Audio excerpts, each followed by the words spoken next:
그럼 2020년도에 시작된 코로나 바이러스에 의해서 이 사망한 사람들의 숫자가 얼마나 되시는지 혹시 아실까요? 2023년 9월 3일까지만 통계를 전 세계적으로 접수를 했는데요. 696만 명이 이때 사망한 것으로 공식 통계가 나왔습니다. 696만 명이 공식적인 사망자이고요. 관련해 가지고 이 통계에 들어가 있지 않은 인원들까지 생각하면 거의 1,000만 가까운 사람이 이때 이 코로나 바이러스로 인한 사망으로 지금 보인다라고 이야기를 합니다. 이 코로나 바이러스라고 하는 바이러스가 얼마나 많은 사람들의 생명을 앗아갔는지를 볼 수 있는데요. 20세기 초에 홀로코스트라고 해가지고 희생된 유대인들의 숫자가 600만 명이었다라고 하는 걸 생각해 보면 이 코로나 바이러스가 얼마나 엄청난 재앙이었는지를 다시 한번 생각하게 됩니다. 감염병이 전 지구를 덮어버렸던 아주 거대한 재앙의 사건이었던 거죠. 자, 그 시기에는 요 사안이 굉장히 예민한 주제였기 때문에 이걸 설교로 어떻게 할까 고민하다가 전하지는 못했지만요. 이제 이 시간이 좀 지나면서 우리에게 있었던 그 거대한 재앙의 영적인 의미를 한번 정리해 보고 싶다라는 생각을 갖게 되었습니다.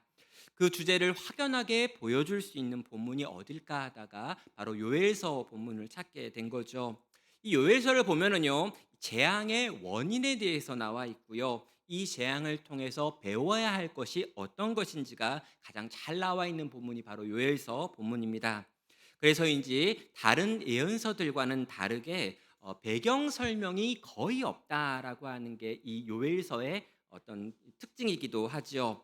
자, 이 요엘서는요, 1장 1절에서 부드엘의 아들 요엘에게 임한 여호와의 말씀이다라고 하는 말로 시작하고 있습니다.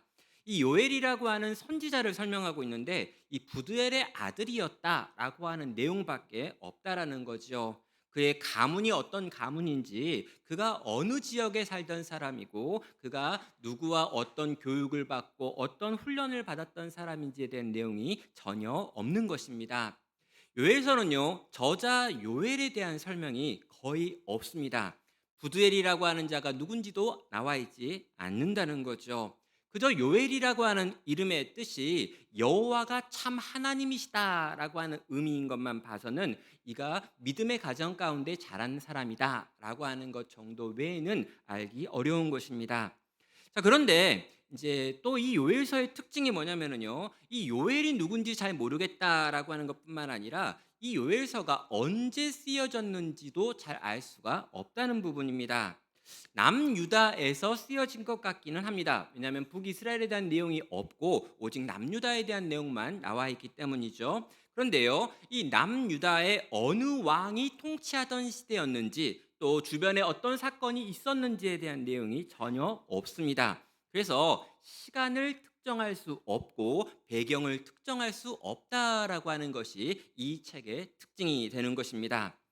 성도 여러분, 어느 시기, 어떤 상황에 주어진 말씀인지를 알 수 없다라고 하는 것이 우리에게 주는 교훈이 있죠. 바로 이 재난, 재앙이라고 불려지는 사건이 어느 때, 어느 순간 우리에게 임할지 알 수 없다라고 하는 것과 보편적으로 우리 가운데 있는 이 재앙의 문제에 대해서 이 요엘서가 답을 가지고 있다라고 하는 걸 생각하게 하는 것입니다. 이 재앙에서 우리가 배워야 되는 게 무엇일까라고 할 때 어떤 재앙, 어떤 재앙, 어떤 재앙이라면 그 사항마다 다른 개별적인 무언가가 있을 겁니다. 그런데요, 이 재앙의 시기를 알 수 없다라고 하는 것을 통해서 이 재앙이 아주 보편적인 것이며 실제로 이 재앙을 통해서 배워야 되는 것도 보편적인 것이다라고 생각하게 되는 것입니다. 자, 그런데요, 오늘 본문에 나와 있는 재앙은 우리가 좀 익숙한 재앙이 아니라 전혀 한 번도 생각해 본 적 없는 재앙일 가능성이 큽니다. 왜 그렇습니까? 메뚜기 재앙이기 때문입니다. 자, 2절과 3절은 이렇게 말하는데요. 늙은 자들아, 너희는 이것을 들을지어다. 땅의 모든 주민들아, 너희는 귀를 기울일지어다. 너희의 날에나 너희 조상들의 날에 이런 일이 있었느냐? 너희는 이 일을 너희 자녀들에게 말하고 너희 자녀는 자기 자녀에게 말하고 그 자녀는 후세에 말할 것이니라 라고 하는 시작하는 말이 나와 있습니다. 자, 여러분 나이가 많은 사람들에게 말하는데 너네들은 본 적이 없는 일을 보게 될 것이다라고 말하고 있고요. 땅에 있는 모든 거민들아 들어라라고 이야기하면서 너희가 한 번도 경험하고 들어본 적 없는 엄청난 일을 당하게 될 것이다라고 말하고 있습니다. 거기다가 너희가 너희 자녀들에게 들려주게 될 것이고 그 자녀가 또 자녀들에게 들려줄 것이고 그 자녀가 또 후대에게 전하게 될 만한 사건이 곧 일어난다라고 말하는 거죠.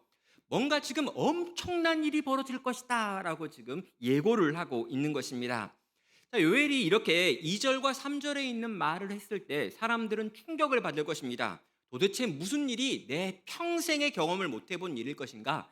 도대체 어떤 사건이 온 땅이 한 번도 경험한 적 없는 사건일 것인가? 도대체 무슨 일이 내가 내 자식에게, 자식이 자식에게 또 그 자식이 후손에게 들려줄 만한 사건이 될 것인가? 라고 하는 의아한 마음을 품을 수밖에 없는 서원인 것입니다. 그리고요, 엄청나게 중요한 사건이 일어날 것이기 때문에 사람들이 몰려 들어와서 관심을 가지고 요엘이 하는 그 다음 이야기를 듣게 될 거라는 거죠. 그때 요엘이 그 모여든 사람들에게 그 관심을 끌어가지고 다가온 사람들에게 들려주는 이야기가 4절입니다. 팥중이가 남긴 것을 메뚜기가 먹고 메뚜기가 남긴 것을 느치가 먹고 느치가 남긴 것을 황충이 먹었도다라고 하는 말이죠.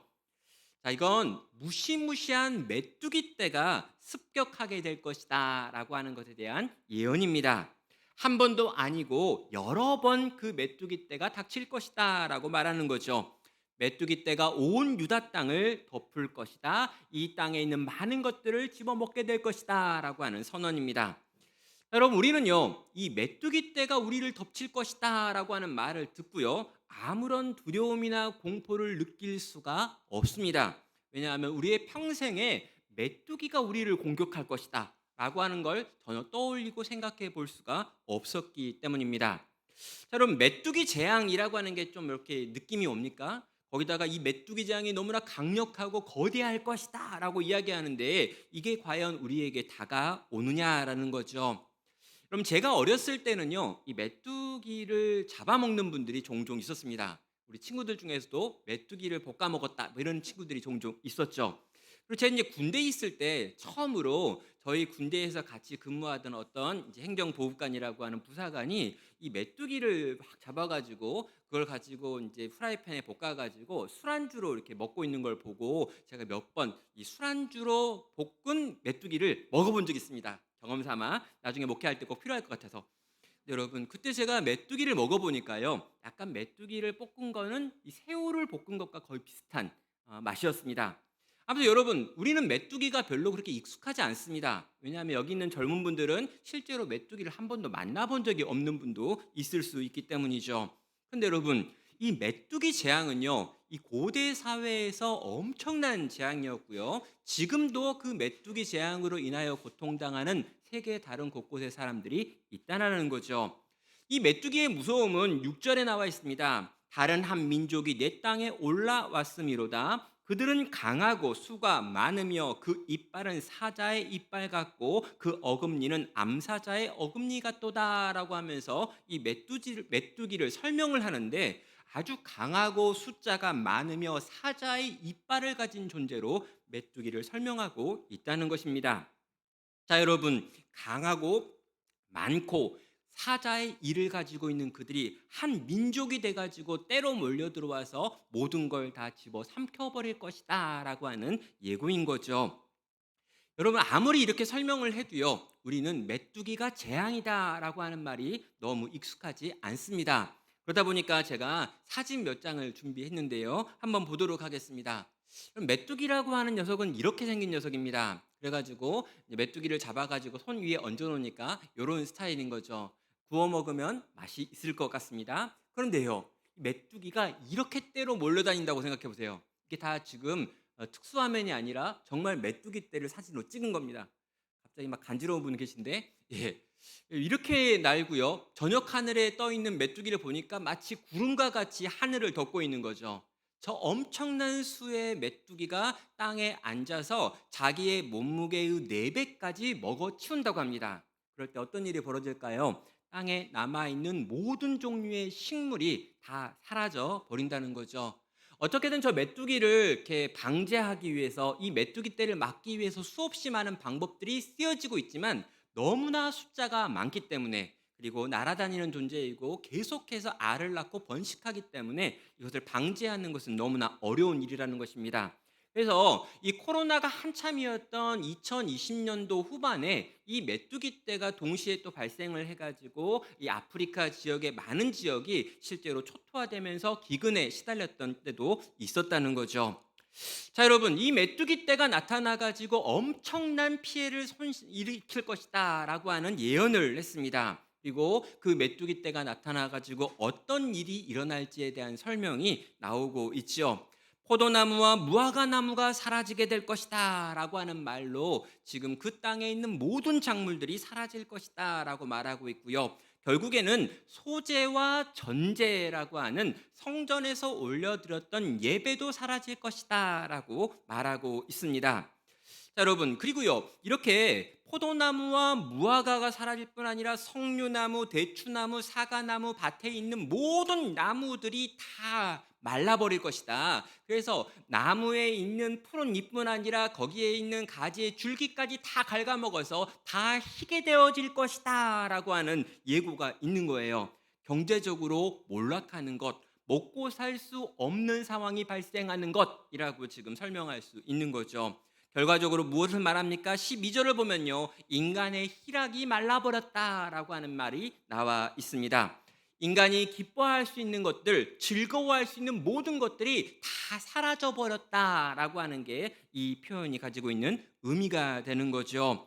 그리고요, 이렇게 경제적으로 완전히 망가져버리고 부서져 버리는 것은 그저 경제적인 부분만으로 끝난 것이 아니었습니다. 소재와 전제가 무엇입니까? 성전에서 그들이 하나님을 예배할 때 쓰였던 제사의 제물들이었는데요. 그 제물들도 더 이상 남지 않아서 하나님을 향해 온전한 예배를 올려드릴 수도 없게 되었다라고 하는 것이 이어져 나오는 결과인 것입니다. 재앙으로 인해서 거대한 재앙이 임함으로 말미암아 경제적으로 몰락했을 뿐만 아니라 영적으로도 더 이상 하나님을 예배할 수 없는 비참의 상태 가운데 던져진다라고 지금 예언되어 나오는 것이죠. 사랑하는 성도 여러분, 엄청난 재앙이었습니다.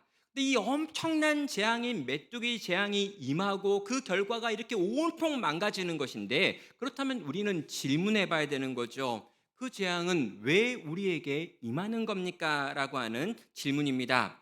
요엘은 남유다에게 임할 메뚜기 재앙에 대해서 예언을 한 건데요.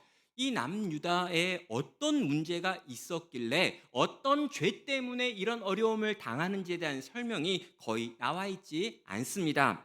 적어도 명시적으로는요, 유다가 어떤 죄를 지었는지, 어떤 잘못을 했는지가 나와 있지 않는다는 거죠. 이유가 무엇일까요? 유다가 지은 죄에 대해서 말을 하면 귀를 닫아버릴 것이기 때문이었습니다.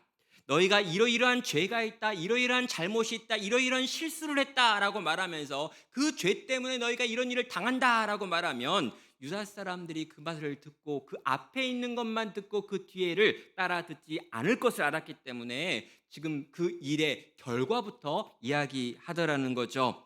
그렇다면 여러분, 이 예언에서 유다는 도대체 어떤 죄를 가지고 있었던 걸까요? 오늘 본문 안에서 우리는 유추해 볼 수 있습니다. 먼저 이 메뚜기 떼가 가장 먼저 공격하는 것이 포도나무와 무화과나무였다라고 하는 것을 통해서 한 가지를 정리할 수 있고요. 또 다른 하나는 13절에 나와 있는 이 제사장들을 부르면서 세 번이나 반복해서 너희가 회개해야 한다라고 하는 말이 이어지는 것을 통해서 이 제사장들의 문제를 살펴볼 수 있습니다. 자, 여러분, 먼저 첫 번째는요. 자, 이 무화과나무와 포도나무가 가장 먼저 공격당하는 의미가 뭐냐라는 것입니다. 그것은요, 하나님 나라 백성들인 이스라엘 백성들이 하나님과 맺은 언약을 잘 지킬 때 하나님께서 포도나무와 무화과나무의 열매를 많이 맺게 하시겠다라고 하는 약속과 연결되어 있습니다. 그러니까 이 포도나무와 무화과나무는요, 그냥 포도나무, 그냥 무화과 나무를 상징하는 것이 아니라 실제로 이스라엘 백성들이 하나님의 말씀과 어떤 관계를 맺고 있는지를 보여주는 이 지표가 되어지는 영적인 온도계가 되어지는 것들이 바로 이 두 나무였던 것입니다. 하나님의 말씀을 신실하게 지킬 때 이 나무에는 열매가 맺었습니다. 그런데 이스라엘이 하나님의 언약을 무시하고 말씀대로 살지 않고 세상 속에 들어가서 세상처럼 살 때 이 두 나무의 열매가 맺히지 않게 하겠다라고 하나님이 말씀하셨다는 거죠. 그래서요, 이 두 나무가 잘 사는가, 이 두 나무가 열매를 많이 맺는가, 그렇지 않는가라고 하는 건요, 하나님 나라 백성들이 하나님의 말씀에 잘 순종하여 사느냐 살지 못하느냐를 보여주는 가장 중요한 지표가 되는 것입니다. 그런데요, 지금 이 나무, 포도나무와 무화과 나무를 메뚜기 떼가 가장 먼저 공격하고 있습니다. 이것이 무엇을 보여주고 있습니까? 유다 백성이 하나님의 말씀을 버렸다라는 것이죠. 말씀을 버린 하나님 백성을 하나님께서는 얼마 동안 참으셨습니다. 그러나 하나님께서 정하신 때가 되었을 때 하나님께서는 메뚜기 재앙으로 그들을 치기로 하셨다는 거죠.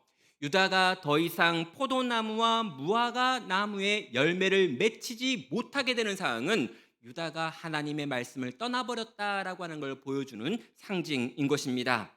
그럼 두 번째 죄는 무엇이었습니까? 제사장의 죄였습니다. 13절은 말합니다. 제사장들아, 너희는 굵은 배로 동이고 슬피 울지어다. 제단에서 수종드는 자들아, 너희는 울지어다. 내 하나님께 수종드는 자들아, 너희는 와서 굵은 베옷을 입고 밤이 새도록 누울지어다. 이는 소제와 전제를 너희 하나님의 성전에 드리지 못함이로다 라고 말합니다. 여러분, 지금 제사장에 대해서 언급을 하면서 세 번이나 표현을 조금 다르게 하고 있긴 하지만 제사장아, 제사장아, 제사장아, 회개하라라고 하는 말이 나와 있는 것이죠. 그럼 이스라엘 백성이 이 거대한 재앙을 당하게 된 두 번째 원인은 제사장 탓이었습니다. 그럼 제사장이 뭐 하는 사람입니까? 하나님 백성이 하나님의 말씀에 순종하고 살아가도록 돕는 사람이 제사장입니다. 말씀 맡은 사람으로서 그는 그 역할을 해야 했던 거죠. 그럼 백성들이 말씀을 버리고 다른 것을 붙잡고 살아가려고 할 때 호통을 치는 사람들이 바로 제사장이어야 했습니다. 그런데 당시 남유다 제사장들은 그 역할을 하지 못했다라는 거죠. 왜 그렇습니까? 소재와 전제물이 계속해서 잘 들어오고 있었기 때문입니다. 그럼 성도들이 온통 하나님의 말씀대로 안 삽니다. 성도들이 예수님을 믿는다고 하지만 예수님을 정말 믿고 이 땅을 살아가고 있지 않아요. 그런데도 불구하고 그들이 헌금을 꼬박꼬박 하고 있었던 것입니다.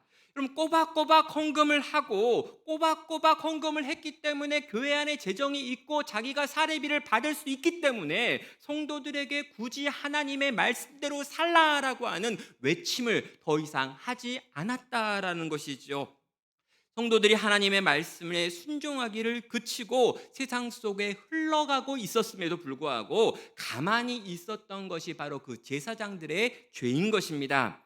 그럼 이 제사장들이 언제 그럼 통곡합니까? 이 제사장들이 언제 통곡하는지를 보니까 소제와 전제가 더 이상 들어오지 않게 되자 그때서야 이 사태의 심각성을 깨닫고 통곡을 하더라라는 거죠. 여러분, 그때는 이미 상황이 늦어버린 것입니다. 성도 여러분, 제사장들이 하는 일이 무엇이어야 합니까? 하나님 백성들이 하나님 말씀 붙들고 살아가도록 돕는 일이 제사장이 해야 될 일입니다. 혹시라도 성도가 말씀을 떠나고 있으면 관계가 불편해진다 할지라도 이 말씀대로 사셔야 합니다라고 말하는 게 제사장의 일이라는 거죠. 경고의 나팔 소리를 불러야 하는 사람들이고 사람들로 하여금 끊임없이 말씀으로 돌아오라고 외치는 것이 이 땅에 하나님 말씀 맡은 목회자들이 해야 될 일이라는 것입니다. 그리고 만약에 목회자가 그 일을 하지 않을 때, 목회자의 입에서 더 이상 말씀대로 살라라고 하는 외침이 나오지 않을 때 하나님께서는 이 땅 가운데 재앙을 던지신다라고 말하고 있는 것이죠. 사랑하는 성도 여러분, 요엘은요, 유다가 하나님의 말씀을 떠났다라고 말하고 있지 않습니다. 요엘은요, 제사장들이 유다가 하나님의 말씀을 떠난 것을 방치했다라고 명시적으로 지적하고 있지도 않습니다. 왜요? 그렇게 지적한다고 해도 아무도 돌이키지 않을 것을 알았기 때문이죠. 하나님의 말씀대로 살지 않는 것이 그렇게 큰 잘못이라고 생각하지 않고요. 제사장이 백성들로 하여금 말씀 붙들고 살아야 한다라고 외치지 않는 것이 그렇게 큰 잘못이라고 여기지 않던 시대가 바로 그 시대이기 때문입니다. 그래서 순서를 바꿔가지고 예언부터 하고 있는 거죠. 말씀대로 살 때 주어졌던 포도나무와 무화과나무의 열매가 사라져 버렸다라고 선언을 하는 거고요. 말씀대로 가르칠 때 주어졌던 소재와 전제가 사라져 버릴 것이다라고 말하고 있는 것입니다. 이렇게 말해야지 사람들이 경각심을 가지고 이후에 있을 이야기를 들을 거라고 생각했기 때문인 거죠. 사랑하는 성도 여러분, 우리는 어떻습니까? 여러분, 코로나 재앙을 우리는 이미 경험을 했습니다. 많은 이들이 어려움을 겪었습니다. 그리고 함께 예배를 드리지 못하는 상황도 경험했습니다. 그리고 이렇게 저렇게 참 어려웠지만 그 시간들을 지나 보냈습니다. 그 기간을 통해 우린 과연 무엇을 배웠을까요? 그럼 그 기간을 통해 배운 게 뭐가 있나요? 물어보면요. 전 줌을 배웠습니다. OBS를 배웠습니다. 이렇게 저렇게 써야 될 성경 프로그램들과 온라인에서 어떻게 모여야 될지에 대한 기술들을 배웠습니다. 그런데 여러분, 단지 그것만 배우고 끝나도 괜찮은 걸까요?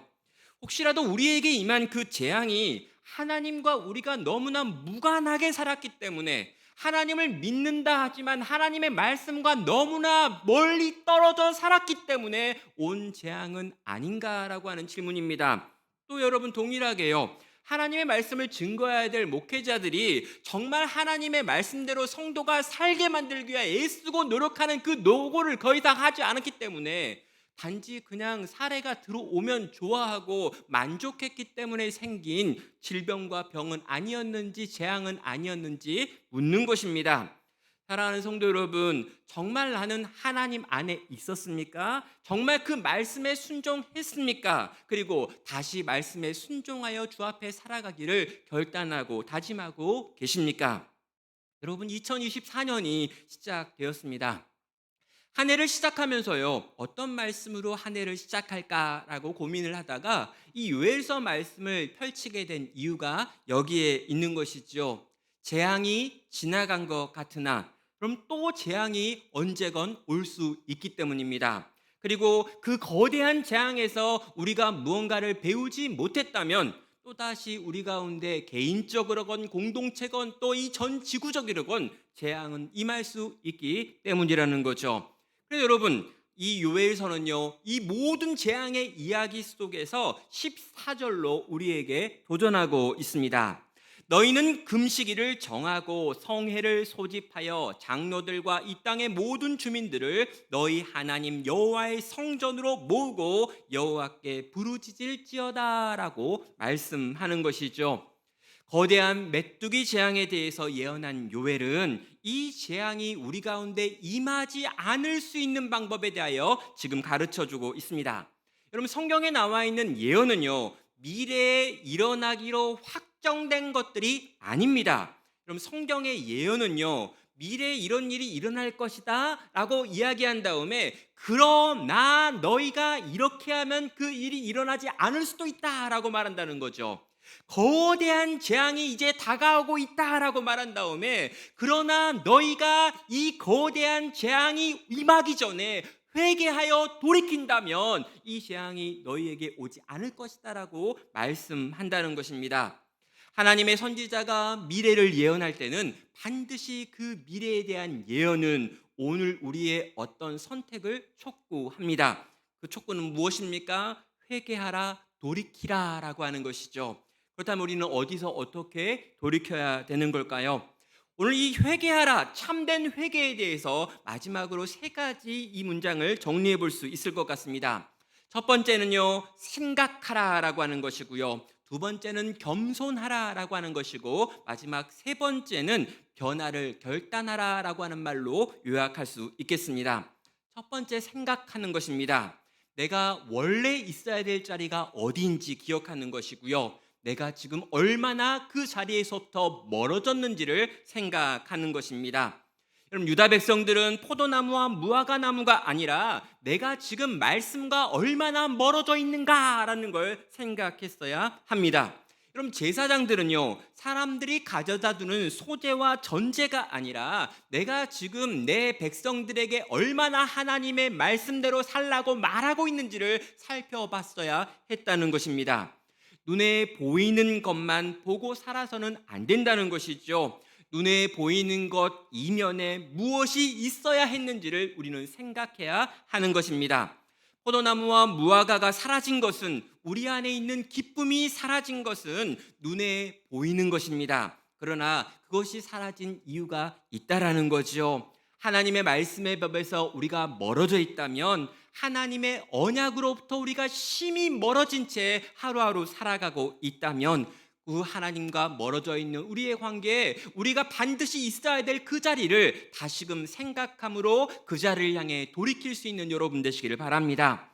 두 번째는요, 겸손하라라고 하는 것입니다.